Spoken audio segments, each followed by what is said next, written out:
The engine of my SUV hummed a low, mocking rhythm as I sat parked 3 cars down from a brick townhouse I'd never seen before. I stared at the front door, my hands gripping the steering wheel so hard my knuckles were the color of bone. I'm 38. I've spent 15 years building a life that, until 2 hours ago, felt like a fortress. Mark and I met in our early 20s. We were the golden couple. We have the house with the wraparound porch, the 2 kids. Leo is 10 and obsessed with robotics. Maya is 7 and thinks she's a mermaid, and a rhythm that felt unbreakable. I have a job in gallery curation. It doesn't pay the mortgage, but it keeps my mind sharp and my identity intact. I've always been proud of that. I wasn't just a housewife. I was a partner, or so I thought. The day started normally. I was across town, an area I rarely visit, for a site meeting with a new artist. I was pulling out of a coffee shop when I saw Mark's silver Audi. My first thought was a smile. What is he doing here? Maybe I'll text him to meet for lunch. Then I saw the passenger door open. A woman got in. She was younger, with dark hair pulled into a messy, effortless bun. Mark didn't just greet her. He leaned over and kissed her. It wasn't a peck. It was the kind of kiss you give someone when you've been counting down the minutes until you see them. I followed them. I didn't think, I just moved. It felt like a movie, surreal and cold. They pulled into the driveway of this townhouse, laughing as they walked inside. He had a hand on the small of her back, a gesture I thought belonged only to me. I waited. For 2 hours I sat in my car. It's a business partner, I told myself. She's a high-end client. He's helping her with a real estate thing? The excuses were pathetic. But I clung to them because the alternative was a cliff I wasn't ready to jump off. At 2:15 p.m., I called his office. My voice was steady, practiced. Hey Sarah, is Mark around? I forgot to ask him about the kids' practice tonight. Oh, hi Elena. No, he's actually in a marathon project meeting right now. He asked not to be disturbed unless it's an emergency. Can I take a message? No, I whispered. No message. Coming home felt like entering a foreign country.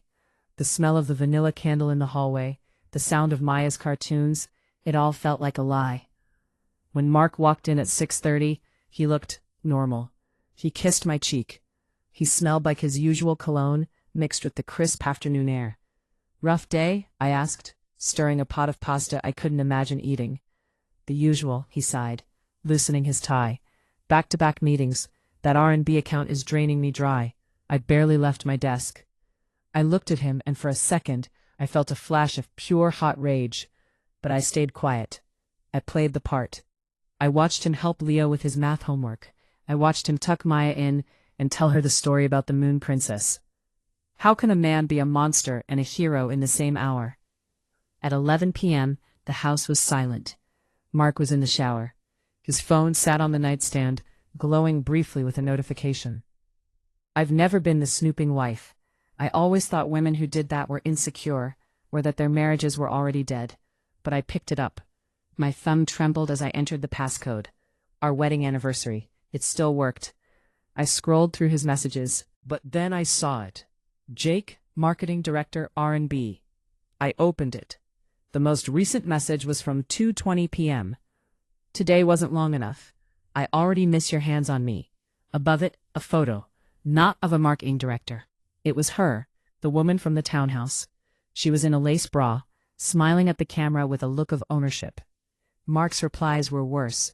He called her baby. He talked about a future. He talked about the situation at home as something he was managing. I put the phone back. I lay down in the dark and stared at the ceiling. The world didn't end with a bang. It ended with the sound of the shower stopping and the squeak of the bathroom door. I didn't sleep. I spent the night running the numbers, and they didn't add up. When I was 20, I used to watch older women stay with cheating husbands and think, never me, I have too much pride, I'd be out the door in an hour. But 20-year-old me didn't have Leo and Maya. She didn't have a mortgage on a house in the best school district in the state. She didn't realize that pride doesn't pay for braces or college funds. The kids, they adore him. If I blow this up tomorrow, their world shatters.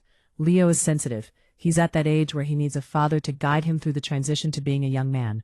If I take them away, Or if we split, I'm the one who has to explain why their lives are suddenly lived out of suitcases. The money. Mark is successful.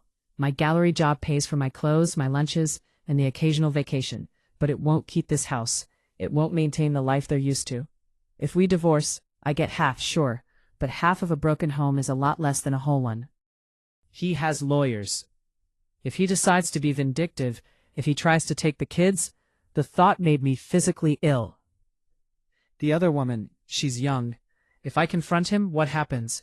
Scenario A, he begs for forgiveness, promises to end it, and we live as polite ghosts in this house, me forever wondering if every meeting is a lie.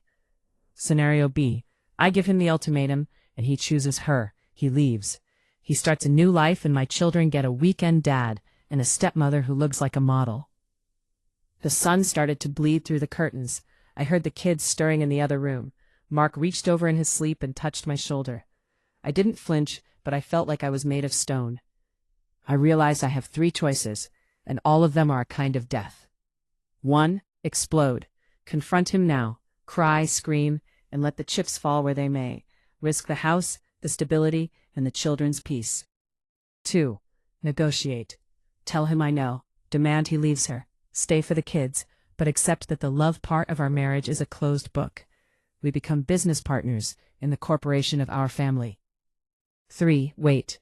Don't say a word. Start moving money. Talk to a lawyer in secret.